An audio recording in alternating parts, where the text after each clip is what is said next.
Bonjour à tous. Dans cette vidéo, nous allons voir comment réduire ou simplifier une fraction. Les deux termes sont synonymes. Petit rappel. Vous vous souvenez que les fractions ont toutes une valeur décimale, comme par exemple une demi qui vaut 0,5. Mais deux fractions peuvent avoir la même valeur décimale, et la fraction 2 quarts par exemple a aussi une valeur décimale de 0,5. On dit alors que les deux fractions sont équivalentes. En réalité, une infinité de fractions a la valeur décimale de 0,5. Par exemple 3 sixièmes, 12 24e ou encore 2376 sur 4752 ont aussi une valeur décimale de 0,5. Cependant, parmi toutes ces fractions équivalentes, une seule est irréductible. Ici, c'est une demi. Idéalement, il faut prendre le réflexe de toujours simplifier les fractions, car il est beaucoup plus simple et pratique de faire des calculs avec une demi qu'avec d'autres fractions équivalentes. Et nous allons tout de suite voir comment simplifier des fractions. Pour simplifier une fraction, il faut toujours diviser en haut et en bas par un diviseur commun. Si on prend par exemple 6 neuvièmes, on se rend compte que 6 et 9 sont tous les deux des multiples de 3. Je peux donc diviser en haut et en bas, toujours en haut et en bas, par 3. En haut, nous avons 6 divisé par 3, ce qui fait 2, et en bas, 9 divisé par 3 égale à 3.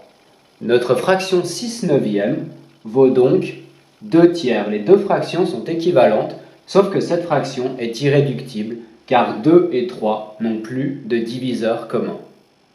Une autre méthode pour simplifier les fractions consiste à décomposer le numérateur et le dénominateur en un produit de multiples. Par exemple, en haut, 6, c'est 2 fois 3, et en bas, 9, c'est 3 fois 3.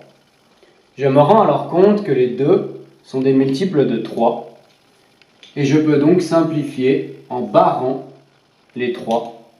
Et que me reste-t-il?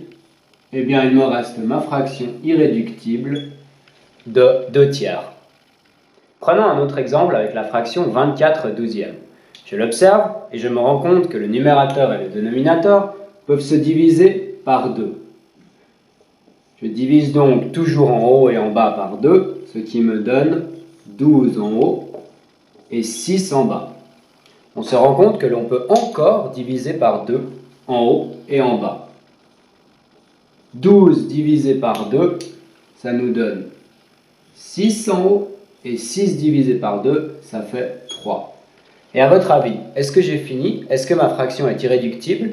Eh bien non, car 6 et 3 ont encore un diviseur commun qui est 3. Je peux diviser en haut et en bas par 3. 6 divisé par 3, ça fait 2. Et 3 divisé par 3, ça fait 1.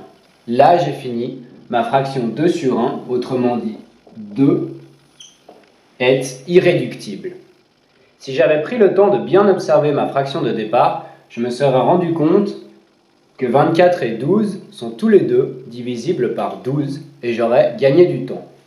J'aurais divisé en haut et en bas par 12, ce qui m'aurait donné directement 24 divisé par 12 égale 2 et 12 divisé par 12 égale 1, ce qui m'aurait donc donné directement ma fraction irréductible. Si on avait simplifié avec l'autre technique, on aurait dû décomposer 24 et 12 en un produit de nombres premiers, c'est-à-dire en une multiplication de nombres qui ne se divisent que par eux-mêmes ou par 1.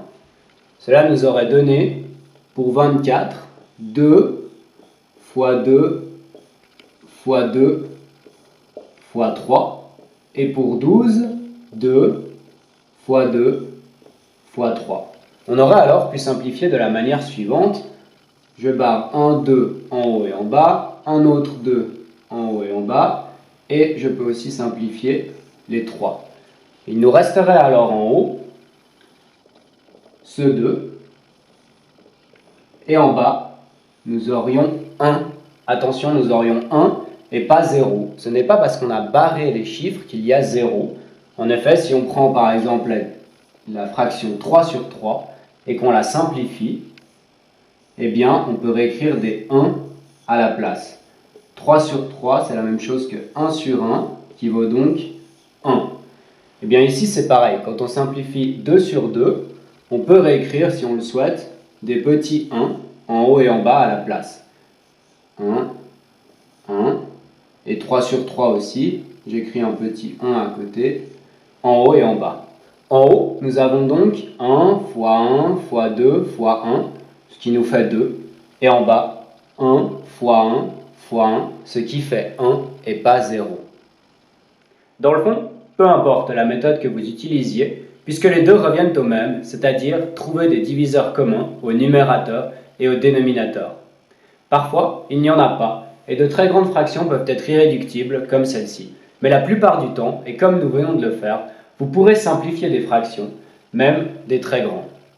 Si vous souhaitez justement découvrir des astuces pour savoir comment simplifier au plus vite et le plus efficacement possible, vous pouvez cliquer ici. Si vous souhaitez déjà vous entraîner à faire des exercices sur les simplifications de fractions, c'est par ici que ça se passe.